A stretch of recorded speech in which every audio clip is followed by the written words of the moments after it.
గణాధిపతయే నమః. ఓం గురుభ్యో నమః. ఓం శ్రీమాత్రే నమః. అరుణాం కరుణాతరంగితాక్షీం ధృతపాశాంకుశపుష్పబాణచాపాం అనిమాదిభిరావృతాం మయూకైః అహమిత్యేవ విభావయే భవానీ. శ్రీమాత్రే నమః. డిసెంబర్ మాస ఫలితాలు. ద్వాదశ లగ్నాల వారికి, లగ్నం తెలియని వారి రాశుల వారికి డిసెంబర్లో అసలు గ్రహస్థితి ఏ విధంగా ఉంది అని చూసుకున్నట్లయితే, ఫస్ట్ ఆఫ్ ఆల్ మనకి రాస్యాధిపతి అయినటువంటి కుజుడు వృశ్చిక రాశిలోని ఉంటూ 7వ తేదీ నుంచి మారుతున్నాడు. అదేవిధంగా రవి కూడా అక్కడే ఉన్నాడు, 16వ తేదీ నుంచి మారుతాడు. అలాగే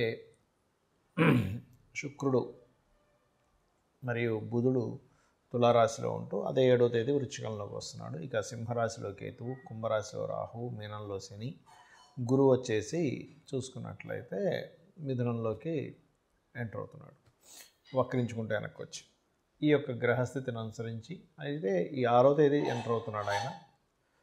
ద్వాదశ లగ్నముల వారికి, లగ్నం తెలియని రాశుల వారికి ఏ విధంగా ఉండబోతుంది, ఏ విషయాల పట్ల జాగ్రత్త తీసుకోవాలనేటువంటి అంశాలు ఒక్కొక్కటిగా తెలుసుకుందాం. అయితే ఈ విషయాలు చెప్తుంది నేనైనప్పటికీ కూడా చెప్పిస్తుంది సాక్షాత్ లలిత అమ్మవారిగా చెప్పిస్తుందనే భావంతో తెలుసుకుందాం. వృషభం వారికి కనుక చూసుకున్నట్లయితే ఇప్పుడు ఉండేటువంటి గ్రహస్థితి మీకు వివాహ సంబంధించిన విషయాలకి చాలా అనుకూలంగా ఉంటుంది, గుర్తుపెట్టుకోండి. అలాగే మరొక విషయం ఏంటంటే, ఇక్కడ గమనించినట్లయితే మీకు ఫస్ట్ వీక్లో ఏదైనా జాబ్ రావడానికి ఎక్కువ అనుకూలత ఉంటుంది. అదేవిధంగా ఫస్ట్ వీక్లో జాబ్ పరంగా మీరు ఏదైనా బిజినెస్ వేరే కంపెనీస్లో జాబ్ చేసేటువంటి విషయాల్లో ఆ మనీ రావడానికి కూడా అనుకూలంగా ఉంటుంది ఫస్ట్ వీక్లో. ఇక అదేవిధంగా ఎంతైనా కానీ గురువు వక్రించి వెనక్కి వస్తున్నటువంటి గురువు కాబట్టి కొంచెం ఫైనాన్స్ విషయంలో, కుటుంబ సంబంధించిన విషయంలో కొంత స్ట్రెస్ అనేటువంటిది రాబోతుంది. మీరు ఈ 4వ స్థానంలో కేతు ఉన్నందుకు ఏదైనా ఒక ప్రాపర్టీ కొనుగోలు చేసేటప్పుడు ముఖ్యంగా జాగ్రత్త వహించండి, గుర్తుపెట్టుకోండి. అలాగే ఈ 7వ స్థానంలో ఉండేటువంటి గ్రహాల మూలంగా చిన్న చిన్న ఈగో క్లాషెస్, ఎందుకంటే అక్కడ ఫస్ట్ కుజుడు ఉన్నాడు, దాని తర్వాత రవి, ఇవి కొంచెం ఈగో క్లాషెస్ని, పార్ట్నర్స్తోని, జీవిత భాగస్వామితో తెలియని ఒక ఎడబాటును ఇస్తూ ఉంటాయి. ఇక మీరు నిత్యము ఏ దేవత ఆరాధన చేసుకుంటే బాగుంటుందంటే విష్ణువుని, మహావిష్ణువుని ఎక్కువగా ఆరాధించండి. ఇక్కడ మాత్రమే కాకుండా విదేశాలకు వెళ్ళి అక్కడ ఏదైనా జాబ్స్ సంపాదించుకోవడానికి, కెరీర్ పరంగా గ్రోత్ అనేటువంటిది బలంగా చూపిస్తుంది. ఇక మరొక విషయం ఏంటి అని చెప్పి చూసుకున్నట్లయితే, ఇక్కడ అంటే వృషభ లగ్నం వారికి సహజంగానే కొంత ఓపిక అది ఉంటుంది. కాకపోతే అష్టమంలో 7వ తేదీ నుంచి కుజుడి యొక్క సంచారం జరుగుతుంది కాబట్టి 7వ తేదీ నుంచి, డిసెంబర్ 7వ తేదీ నుంచి ఒక నెలన్నర పాటు మాత్రం ఖచ్చితంగా వాహనం మీద వెళ్ళేటప్పుడు అతి వేగము పనికిరాదు, గుర్తుపెట్టుకోండి.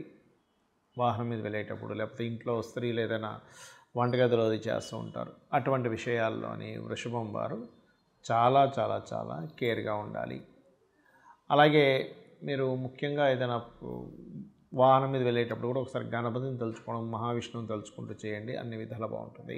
చాలామంది నన్ను అడుగుతున్న విషయం ఏంటంటే, మీరు గోచార ఫలితాలు చెప్తున్నారు, ఈ గోచార ఫలితాలు కాకుండా మనం వార ఫలితాలని, మాస ఫలితాలు చెప్పుకుంటూ ఉంటాం కదా, అసలు పర్సనల్ చార్ట్ మూలంగా ఎటువంటి జాగ్రత్తలు తీసుకోవచ్చు, ఎటువంటి విషయాలు తెలుసుకోవచ్చు అని నన్ను చాలామంది అడుగుతున్నారు.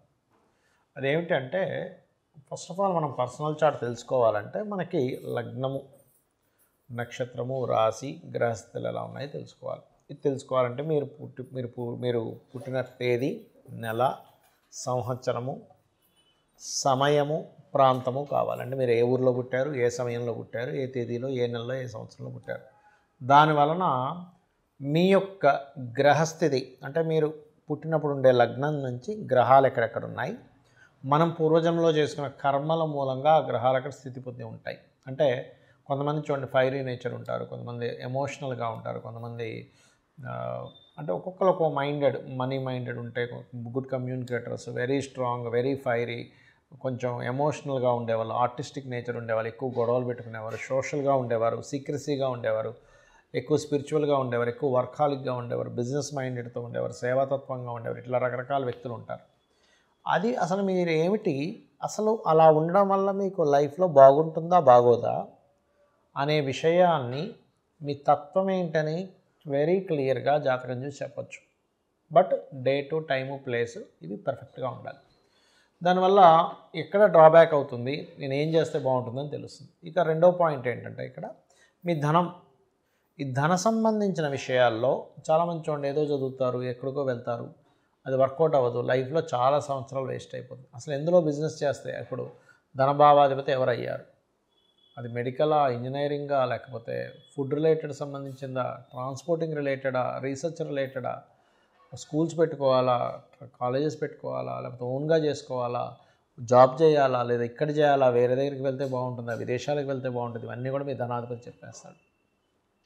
అలాగే సిబ్లింగ్స్తో ఎందుకు గొడవలు అవుతున్నాయి, మీరు ఏదైనా ప్రారంభించేటప్పుడు ఎందుకు ఆ ప్రారంభించేటువంటి అంశం లేట్ అవుతుంది, మీరు ఆ ప్రారంభించేటువంటిది ఏదైతే ఉంటుందో దాన్ని మీరు ఏ దేవతా ఆరాధన చేస్తే మీకు స్టార్టింగ్ ప్రాబ్లం కొంతమందికి ఉంటుంది. అలాగే మీరు ఏ డైరెక్షన్లో ఉండే గృహంలో, అంటే మెయిన్ డోర్ ఎక్కడుంటే, మీరు ఎటువంటి దాంట్లో ఉంటే అది మీకు, ఎందుకంటే వాస్తు మనకు కొంత సపోర్ట్ చేయాలి. గుర్తుపెట్టుకోండి, జాతకం ఎంత సపోర్ట్ చేస్తుందో వాస్తు మీకు సపోర్ట్ చేసినప్పుడు బాగుంటుంది. కాబట్టి దీనికి ఏంటి, మీరు ఎప్పుడు గృహం తీసుకుంటే మంచిది, ఎలాంటి గృహం తీసుకుంటే మంచిది, ఏ డైరెక్షన్లో ఉంటే మంచిది, అది అసలు మీ పేరు మీద తీసుకోవచ్చా లేదా, మీ జీవిత భాగస్వామి పేరు మీద తీసుకుంటే మంచిదా, లేకపోతే మీ పిల్లల పేర్ల మీద తీసుకుంటే మంచిదా అనేది ఒక లెక్క ఉంటుంది. అలాగే ఇక్కడ సంతాన అభివృద్ధి అనుకోండి, ప్రేమ వ్యవహారాలు అనుకోండి, ప్రేమించి పెళ్లి చేసుకుంటారా, లేకపోతే నార్మల్గా ఇంట్లో వాళ్ళు చూసిందేనా, లేకపోతే 2 వివాహాలు ఉన్నాయా, ఒకవేళ జీవిత భాగస్వామిని ఇంకా తప్పించుకోలేని స్థితులు ఉంటాయి కొంతమందికి ర్యాష్గా ఉండేవాళ్ళు, రకరకాల వ్యక్తులు వస్తూ ఉంటారు. మనం యాక్సెప్ట్ చేయవలసిన పరిస్థితి ఉంటుంది కొన్నిసార్లు. అలా అసలు ఏమైనా ఉందా, లేకపోతే కలిసి ఉండకుండా విడిపోతారు, ఇవన్నీ కూడా మీ జన్మజాతకంలో ఉంటాయి, గుర్తుపెట్టుకోండి. అది ఇంకోటి ఏంటంటే రుణరోగ శత్రు స్థానాలు, 6th హౌస్, అలాగే ఆ విషయాల గురించి తెలుస్తుంది, మీ కెరియర్ గురించి తెలుస్తుంది, మీ విదేశీ యోగం గురించి తెలుస్తుంది, మీరు ఏ బిజినెస్ చేస్తే బాగుంటుందో తెలుస్తుంది. ఇప్పుడు మీకు నడుస్తున్న మహాదశ ఎటువంటి రిజల్ట్స్ ఇస్తుంది, ఈ రిజల్ట్స్ నుంచి మీరు మంచి అవుట్పుట్ రావాలంటే మీరు ఏం చేయాలి, అలాగే మీరు పర్టికులర్గా ఈ యొక్క మహాదశల్లో ఏ అంతర్దశల్లో బాగుంటుంది బాగోదు అనేటువంటి అనేకమైనటువంటి అంశాలు, మీ పాస్ట్లో జరిగినవి కానివ్వండి, మీకు ప్రజెంట్లో జరుగుతున్నవి కానివ్వండి, మీకు ఫ్యూచర్లో ఉండేటువంటి కొన్ని అంశాలు కానివ్వండి, ఇవన్నీ కూడా మీ పర్టికులర్గా మీ పర్సనల్ చార్ట్లో అది ఎలా ఉంది అనేటువంటి చెప్పేదే మీ జన్మజాతకం. మరి గోచార ఫలితాలు ఎందుకు చెప్పుకుంటున్నాం అంటే, మనం పని చేస్తున్నాం, ఒక బిజినెస్ చేస్తున్నాం, మార్కెట్ బాగుంది, బిజినెస్ బాగా సాగుతుంది, మార్కెట్ అంతంత మాత్రంగా ఉంది, అంత గొప్పగా సాగదు కదా.